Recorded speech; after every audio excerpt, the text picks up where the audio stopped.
साधक वंशी दे गया, और वंशी देकर के बोला हरिराम व्यास जी जुगल किशोर जी को वंशी पधरा देना, नई सोने की वंशी है। तो आपने श्रृंगार करके जैसे ही वंशी ठाकुर जी के हाथ ऐसे ही रहते हैं, तो वंशी पोली उसमें जैसे ही प्रवेश कराई, ठाकुर जी के हाथ का जो छिद्र है वो छोटा पड़ गया, वंशी बड़ी, लेकिन ज्यादा बड़ी नहीं, नेक बड़ी, नेक। तो व्यास जी ने थोड़ा श्रम किया, थोड़ा जोर लगाया कि वंशी कैसे भीतर जाए। तो जैसे ही जोर लगाया ठाकुर जी का हाथ छिल गया और वहां से रक्त निकलने लगा श्री जुगल किशोर जी के। हरिराम व्यास जी ने जैसे ही रक्त देखा मूर्छित होकर गिर पड़े वहीं पर, और जब होश में आए तो अपने अपने पुत्र को सेवा दे दी और कहा मैंने ठाकुर जी को श्रमित कराया है, अब मैं अपने आप को दंड दूंगा। तो क्या दंड दिया?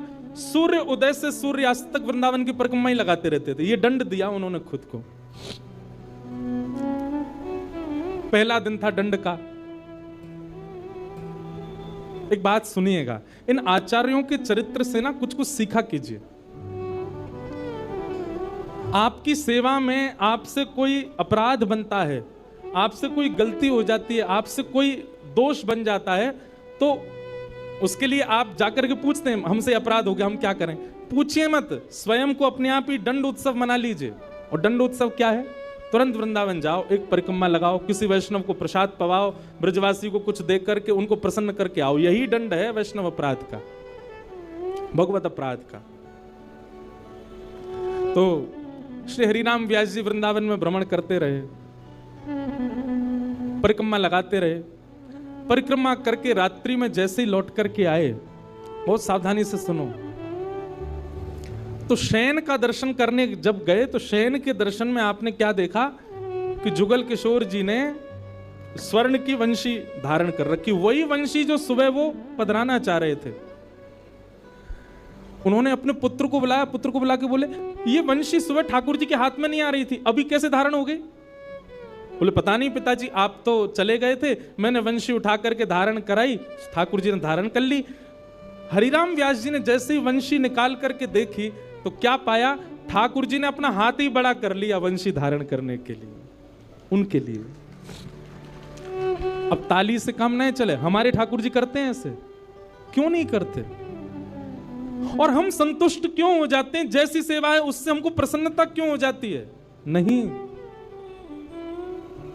ये इस बात का प्रमाण है कि कहीं ना कहीं हमारी भक्ति में, हमारे भाव में, हमारे प्रेम में अभी वो स्तर नहीं आया कि ठाकुर जी उसको स्वीकार कर लें। इसलिए भैया सबसे पहली बात भक्ति में, सेवा में सबसे पहला प्रकार, ठाकुर जी को आप चैतन्य मानो। वो जड़ नहीं है, वो पीतल के नहीं है, वो अष्टधातु के नहीं है, वो मार्बल के नहीं है, वो साक्षात ठाकुर जी हैं, वो साक्षात चैतन्य है। उनके प्रति चैतन्य बुद्धि आपने धारण कर ली, अपने आप ठाकुर जी अपने आप लीलाएं कराना प्रारंभ कर देंगे।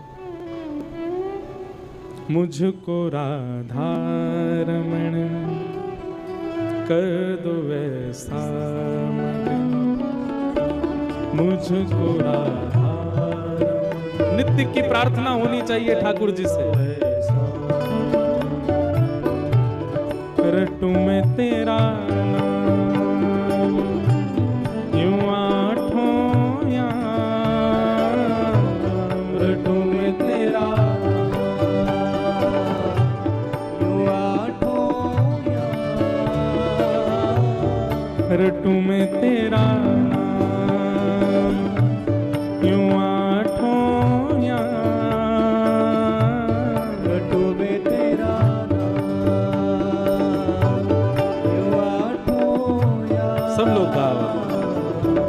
मुझको राधा रमन कर दो वैसा मगन, मुझको राधा कर दो वैसा।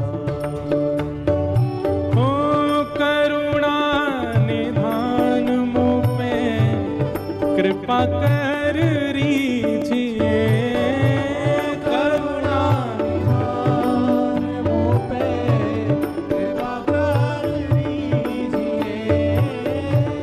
करुणा पे कृपा कर लीजिए, करुणा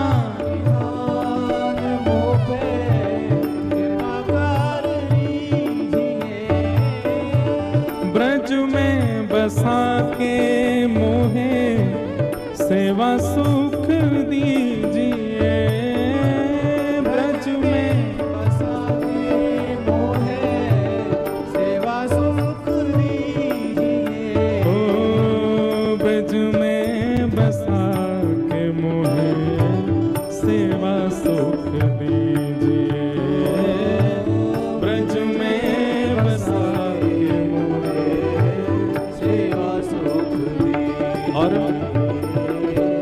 प्रेम से भर दो मन, गाऊं तेरे भजन, प्रेम से भर दो मन, गाऊं तेरे भजन, ओ रटूं मैं तेरा नाम, यूं आठों याम, रटूं मैं तेरा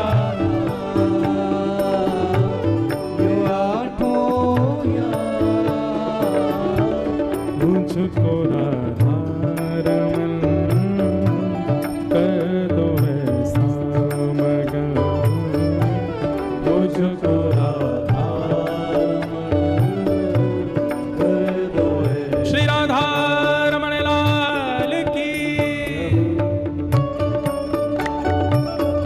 करताल बजा के गाओ।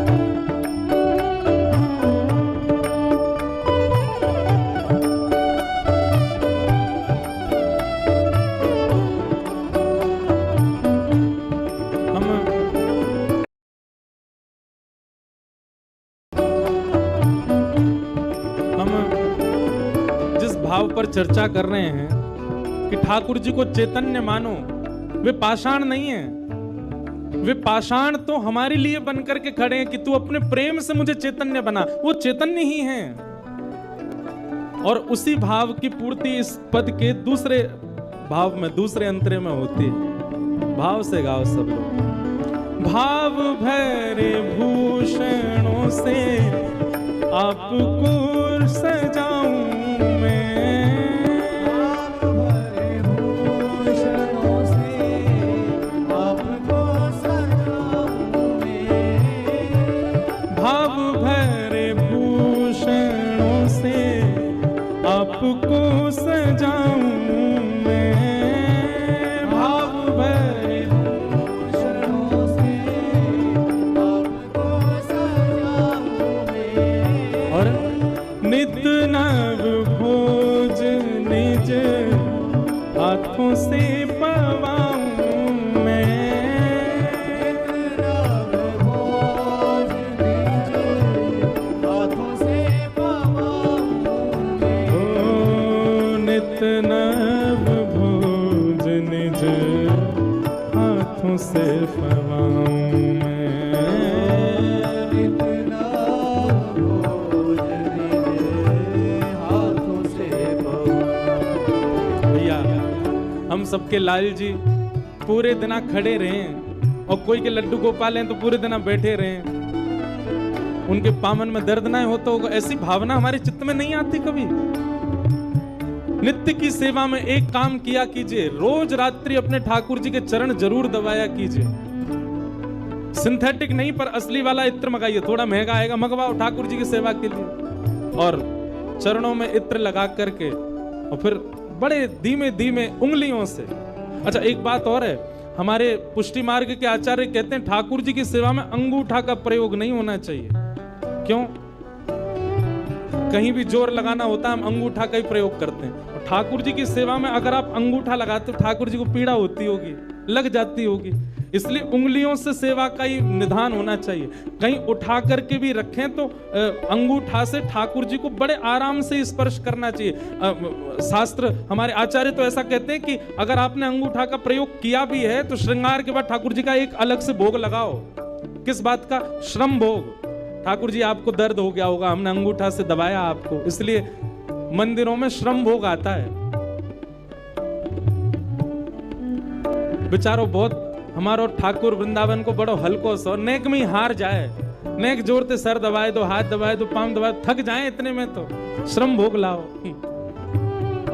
नित्य रात्रि में ठाकुर जी को शयन से पहले चरणों में इत्र जरूर सेवा किया करो। श्रृंगार कोई कर जाए, भोग कोई बनावे, पर रात्रि शयन तो सेवक को स्वयं कराने चाहिए। दाबु तुमरे चरण करो जब तुम शयन, दाबु तुमरे चरण करो जब तुम स्वयं।